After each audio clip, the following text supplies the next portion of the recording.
nuti har'a jawaariin mana hidhaatii baasuuf waan akkanaa goona yoo isin jawaariin gadi dhiisin jennee mootummaa kana waan sodaachifnuun qabaachuu qabna. Isinii gala waan akkanaattu dalagama waan akkanaa dalaguuf qophoo xumurree jirra jawaariin gadi dhiisaa yoo gadi dhiisuu baattan biyyin baddi waan jedhu tokko qabaachuu qabna. Duraan nam tokko jawaariin hidhuu miti safara jawaarirra bahee dhuufuu yoo dhuufe seeraan itti gaafannaa jedhee ture ana siin dura yoo yaadattan seeraan gaafadhaa jedhee ture nama jawaariin dhuufuma karra isaa irraa bahee dhuufe. Maaliif isiniif nasbee kenne isinii jedhee wareegama kennaa jira isinii jedhee du'aa jira. Nama kana mootummaa kana harkaa baasuuf waan mootummaa kana ittiin sodaachifnu waan cimaa qabaachuu qabna. Hama takka harkaan qabnu nu garuu ani har'a wayyoota teennaaf dhufaa jira na eeggadha. Ittaanaa Habtee, Yaayyaa Bashiir, Dr. Heenok Gabbisaa, Iskeel Gabbisaa, Naasir hunda keessan hayyuu Oromoo taatanii warra har'a bakka Jawaar Muhammad san buutanii kaleessallee isa waliin hojjetaa turtan warra har'a carraan akka tasaa godhee biyya ambaa keessa isin oolchee hujitti jirtan maalitti jirtan? Jawaariin achi baasuudhaaf maan akkamii harkaa qabda waan gahaa waan Abiyyii sodaachisuu danda'u mee maaltu isin harka jira? Maal harkaa qabdan? Janana mootummaan abbaa irree lagannaan gabayaa Abiyyiif homaa miti. Lagannaan gabayaa Abiyyii sodaachisuu hin danda'u. Har'a interneeta biraa dhiisaa isin silkiidhaan bilbiluu hin dandeettan biyya. Silkiidhaan bilbiluu hin dandeessan. Jawaar eda fuudhamee deemee ni jiran. Baqqalaa fuudhanii eda deemanii ni jiran. Hamzaa Booranaa eda fuudhanii deemanii ni jiran. Bilbilli biyyaa dalagaa hin jiru. Mee qophoon keessan maali mootummaa kanarratti hirmijjaa akkamii fudhachuudhaaf teettan isin? Waa takka isinitti himuu dhufe. Har'a Jawaar Muhammad du'a. Bor Yaayyaa Bashiiri. Iftaan Iskeel Gabbisaati. Achi booda Naasiri. Achi booda Dr. Heenok Gabbisaati. Hundi keessanii naftan karaan keessan karama Jawaar kana. Mee maal dalagaa jirtan isin? Maal harkaa qabdan? Maal hojjattu jirtan? Maal gootan? Daawon Abiyyiin gahaa miti. Waa tokko harkaa qabaachuu qabna jedhana. Waa tokko harkaa qabaachuu qabna. Abiyyii sodaachisuudhaaf karaa cufaan qufti gahaa miti. Ejjennoo wayii fudhachuu qabna. Salaamuma gadi bayaa kararratti jedhaniin isin kararratti warra isin gadi baa jettaniin mataa keessa dhayaa daaraa godhaa jedhe namichi. Naafxanyichi warra kararratti gadi ba'u mataa dhayi mataa isaa addaayyaasi jedhe. Mee isin maal harkaa qabdan? Ejjennoo akkamii fudhachuuf teettan? Ejjennoo akkamii dabarsuuf teettan? Labsiin nu labsine kaba guyyaa shanii dhumataa jira. Abiyyiin Jawaar fuudhe deemeen edaan nam tokko warra nyaatan geessinee bakka jarri jiran hin beekan waan har'a jarri keessa oolte hin beeynu. Maalitti jirtan isin? Ejjennoon keessan kan itti aanu maal ta'uu qaba? Gizee mara gaduma baanee karaa cufuudha moo? Gizee mara manni keenya gadi bahee karaa cufuudha moo? Hayyoota keenya isin gaafataa jiran. Dhageeffadhaa waan jedhe hayyuu.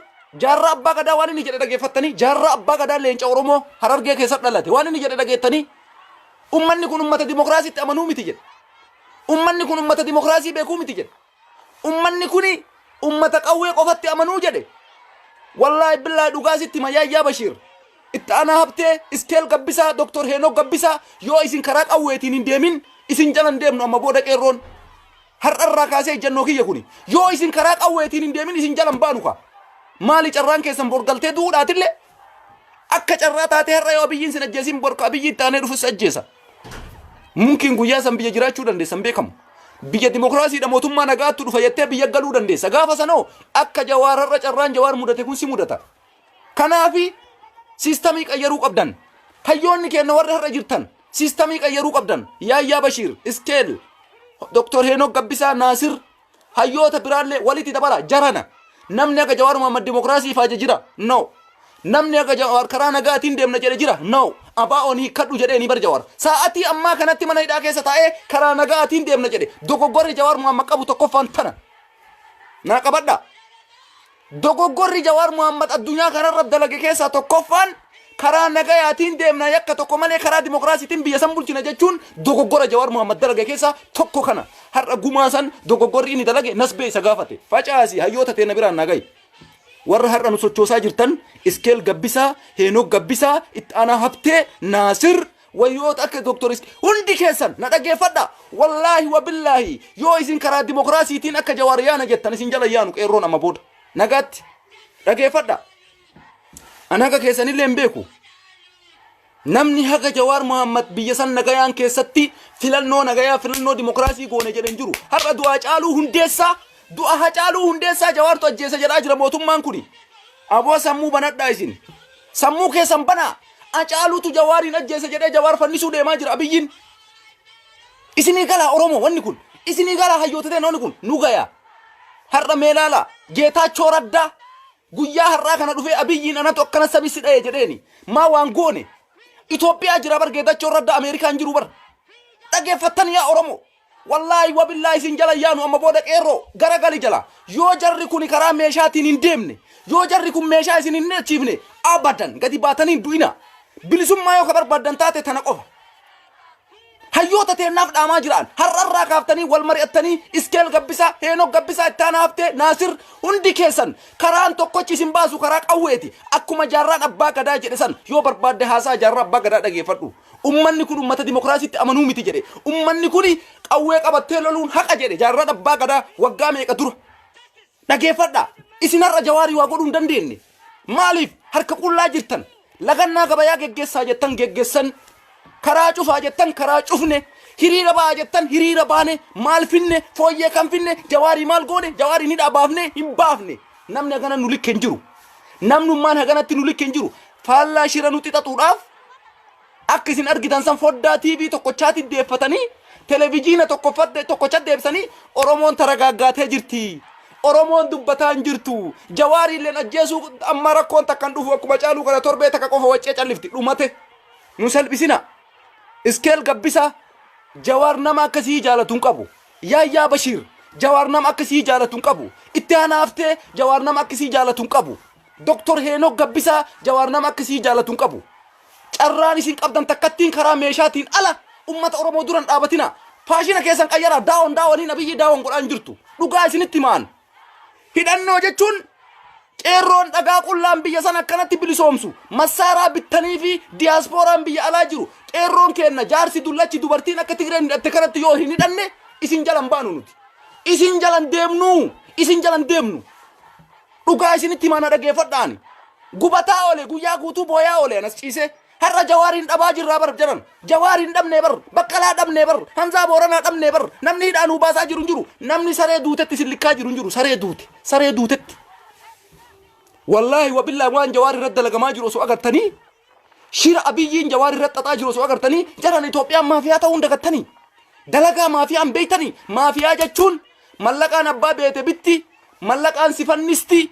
Birri waa mara sirratti hojjatti ummanni keenya miskiinni biyya har'a Jawaarii nyaachuu deemaa jiran nadhii gammadaa kaleessa eessa bu'e nadhiin gammadaa eessa jirta nadhii gammadaa warri har'a jettan Iskeel Gabbisaa pilaanii qayyari itti aanaa haftee pilaanii qayyari Yaayyaa Bashiir pilaanii qayyari hundi keessan guyyaa har'aa irraa kaaftanii ummata keenya ka biyya Asallaan Adaamaan Jimma Guji Boorana Oromiyaa kutaa isiitiin massaaraa hidhatee namni kenna akka naannoo Amaaraa kanatti tak godhee hidhatee ofirraa loluu qaba. Yoo kana hin goone isin jalan deemnu. Nagaatti isin jalan deemnu. Guyyaa ati har'a akka carraa ta'e Yaayyaa Bashiir na dhageeffadhu. Doktor Heenok Gabbisaa na dhageeffadhu. Iskeel Gabbisaa na dhageeffadhu. Akka carraa taate osoo biyya jiraatte carraan Jawaar kun har'a harka jira. Nasbeen teellee hin jirtu. Facaasaa biraan na gaya. Hayyoota teenna warra nu sochoosaa jiran pilaanii hiriira bahuu baanee jirra. Hiriira bayaa garuu pilaanii karaa nagaatiin deemna jedhu kun har'arraa kaasee na biratti hin dalagu. Ani isin jalan deemu dhugaa rabbiititti. Isin jalan deemu. Bor isinuma dhabuu deemaa jirra. Yookaan itti aanaa haftee dhabna. Fakkeenyaaf isin qeerroon har'a Faransarraa nama bakka nu buusaa jedhanii isin gaafataa turan qeerroon Faransaa. Yookaan itti aanaa haftee bakka buustan. Yookaan Iskeel Gabbisaa bakka buuftan. Yookaan Naasir bakka buuftan. Yookaan Yaayyaa Bashiir bakka buuftan. Yaayyaan Bashiir ka'ee Itoophiyaatti gala. Biyya misoomsu biyyi lagaya. Doktor Abiyyi kuffistan mootummaan biraa ce'umsaan dhufa. Gaafa sanoo Yaayyaa Bashiir gurra isaa mismaara isin itti dhaanii asiin baasanii mana hidhaatti galchan. Gaafa kanallee isin hin boottan. Weellisaan tokko dhufee isin keessaan dhalata. Sanillee mootummaan dhufu mismaara mataa isaatti tumee hundatti rakkisee ebaluutu ajjeese jedhee nama ajjeesii fidee isin kenna.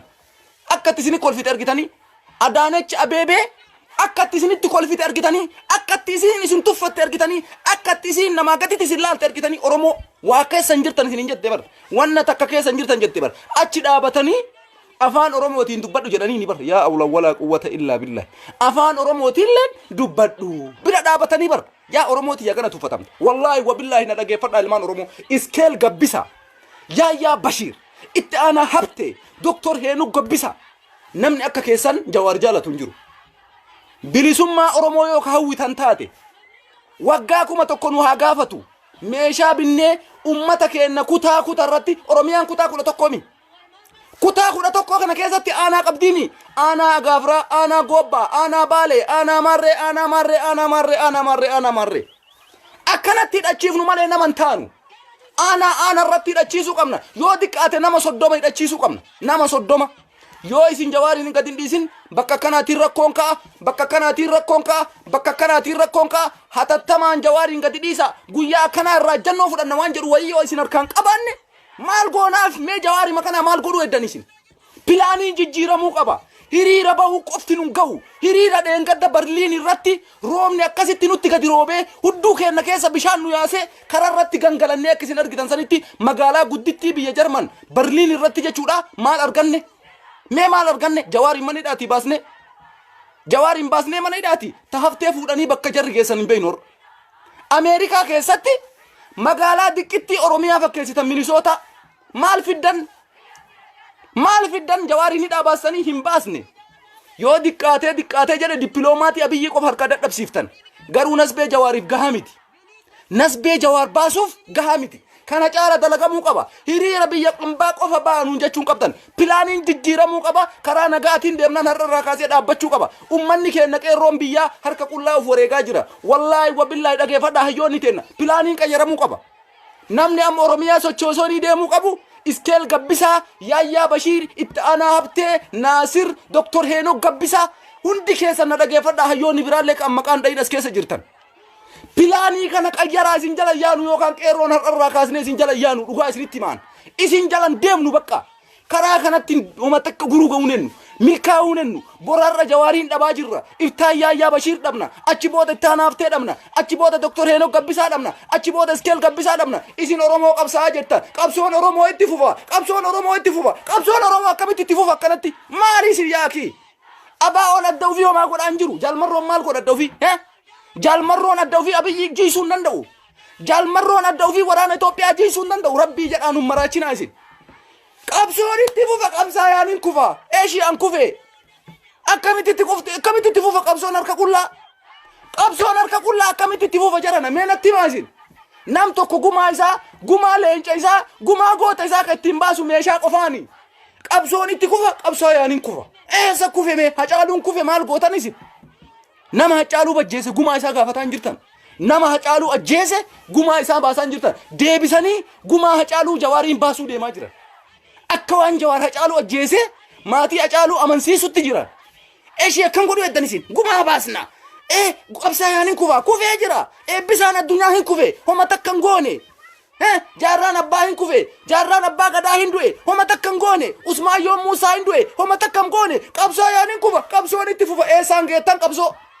fuutanii abiyyi araat kiiloo galchitanii qabsaa yaan ammalleen kufe ka hacaaluu kuffistan tanuma qabsoon teessan itti aantanii jawaar kuffisuu deemaa jirtanii yaakii kana nurraa qayyaraan barbaannu pilaanii akkanaa jennee isin iyyaa jirra gurra qabanne nuti jawaariin dhabuu deemaa jirra ija teenna gurra keenna jismii keenna guutuu guyyaa guutuu osoo nyaatiin osoo dhugin oolle jismiin nurratti du'ee jira abboo jismiin nurratti du'e nu wallaahi billaa maraannee jirra bakka maraannee jirra isin jala abboo wanni akkanaan barbaachisu aslan gowwaa taate oromooti gowwaa taate har'a mootummaan Tigraay ummata miliyoona meeqa miliyoona 10 hin geettu bar Tigraay miliyoona 10 hin geettu ummanni miliyoona 10 hin genne meeshaa haga funyaanii hidhatee abiyyi natu quba hudduu si kaa'e jedhaanii jira Geetaachoo Raddaa anatu quba hudduu si kaa'e jedhaan abiyyi maal abdateeti meeshaa waraanaa abdatee hidhatee waan jiruufi isin maal nuu godhaa jirtan cal jettanii nuti hayyoota nuti akkasii qabsaa yaaniin kufa qabsoon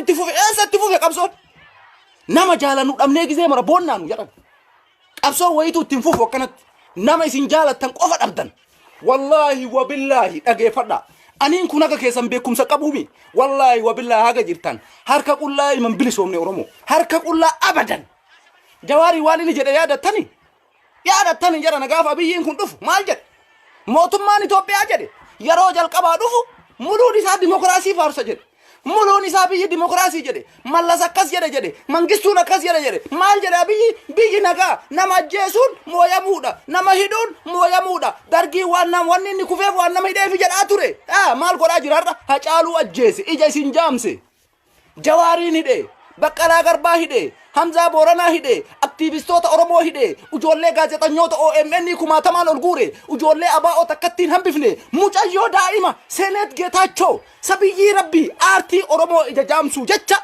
mucayyoo sabiyyii fuudhanii mana hidhaa kaanii bara yaa rabbii kiyya meeti qabsoon itti fufaa jiru jedhan eessa fufaa jira qabsoon maan keessan kun garam deemaa jira garamuma oofaa jirtan mee qabsoo garam oofaa jirtan facaasaa itti fida hayyoota biraan nagaya yoo nu qajeelchitan nu qajeelcha yoo nu qajeelchitan akka ummanni Tigree hidhatetti akka ummanni Amaaraa hidhatetti hidhachuu qabna ummata keennan hidhachiifna jaalannee osoo ta'in gidditti hidhachiifna isinummaan kana murteessa qeerroo biyyaa masaaraa hidhachuu qabdan ka jedhu jala sarartanii qeerroo amansiiftanii ummata biyyaa amansiiftanii jaarsa amansiiftanii gumaa Jawaar Muhammad gumaa Hacaaluu Hundeessaa akkasitti malee baasuu hin dandeenyu poolisiin Oromiyaa har'a guyyaa Agaafraa dawwalee poolisii Oromiyaa nama 8 nama 8 bulchaa aanaa Agaafraa poolisii nama 8 poolisii qabsaa takka jiru fuudhanii mana hidhaatti darban osoo ummanni keenya marti hidhate hoo osoo ummanni keenya akka jiru masaaraa qabaate hoo nu sodaatanii qabsaayaan hin kufa qabsoon itti fufa jarana qabsoon harka qullaa itti fufu takkan jiru wallaahi wabillahi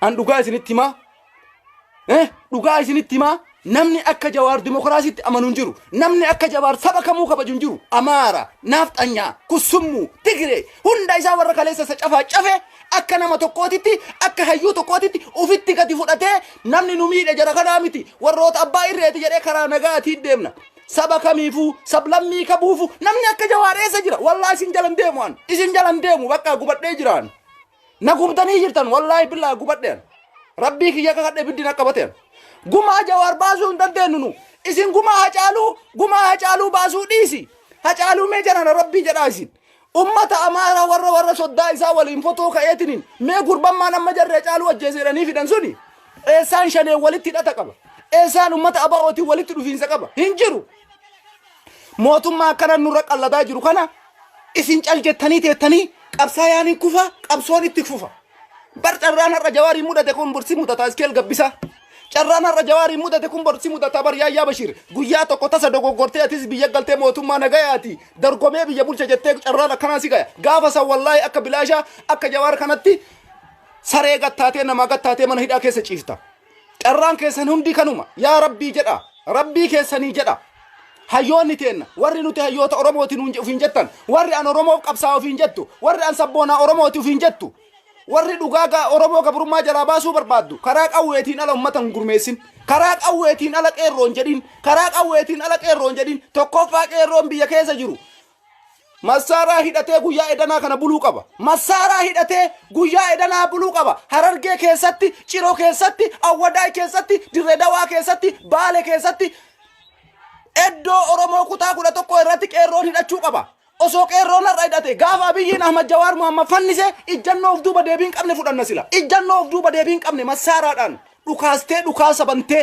daaraa gootee gumaa Jawaar Muhammad baasa har'a gumaa Jawaar baasuun eddanisi ummanni keenya akka isin argitan kanatti billaachan ajjeesu ummanni Oromoo billaacha ufii du'uu malee billaachan ajjeesu ufii du'uu malee billaachan ajjeesu ufii du'uu malee billaachan ajjeesu nama 250 dhumeem nama 250 Hacaaluu irra dabalate sanii oli yoo diqqaate nama 200 300 aboo gubannee bar faashina kufe kun qabsaayaan hin kufaa qabsoon itti fufa wanni jedhu kuni guutumaan guututti kijiba wallaahi wabillaahi kijiba qabsoon keessan haga guyyaa qiyaamaa deema akkanatti haga guyyaa qiyaamaa Yaayyaan Bashiir itti taree du'ee ilmoo Yaayyaan dhale itti tartee duutee ilmoon ati dhalte itti tartee duutee ta ilmoon tee dhalte itti tartee duutee wallaahi akkasuma guyyaa qiyaamaan isin ibbuuti ummanni keenya ka muslimaa ammoo ajaa'iba qabdan isin namichi dheengadda miidiyaa waaltaa irratti bayeetiniin ya diqaalaa arab jedheetiniin wayta diqaalaa arabaa jedheetiniin ummata muslimaa guutuu arrabsu Jawaariin qofaa galchitanii mataa gammarattanii teettanii sheemiin isin qabu sheemiin maal isin qabu muslimoota Itoophiyaa diqaalaa arabaati wayta jaarsi tortoraan dullachi galgala qarbii kun jedhu akkamitti isinitti hin dhagaamne jawaari maqofa isinii fakkaata muslimni jawaari maqofa isinii fakkaata ilmoo muslima Itoophiyaa guutuu arrabse namichi wallahi wabillahi baay'ee isin komande isinillee garuu hayyoonni teenna warri numa saytanii nuun deemaa jirtan guyyaa borii irraa kaaftanii pilaanii haarawaa baasuu qabdan hiriira bahuun dippiloomatii isaa kuffisuun sirriidha garuu akka itti isin oofaa jirtan kun sirrii miti akka qeerroo biyya keessaa itti isin oofaa jirtan kun sirrii miti karaa lafa jalaatiin magaalolee Oromiyaa kutaa isii irratti yoo xiqqaate nama 500 hidhachiiftanii qabaachuu qabdan gaafa goonni keessan rakkoon irra ga'e ermijaa fudhachuu qaban gaafa rakkoon hayyuu keessan irra ga'e ermijaa fudhachuu qaban akkanatti mootummaa sodaachisan malee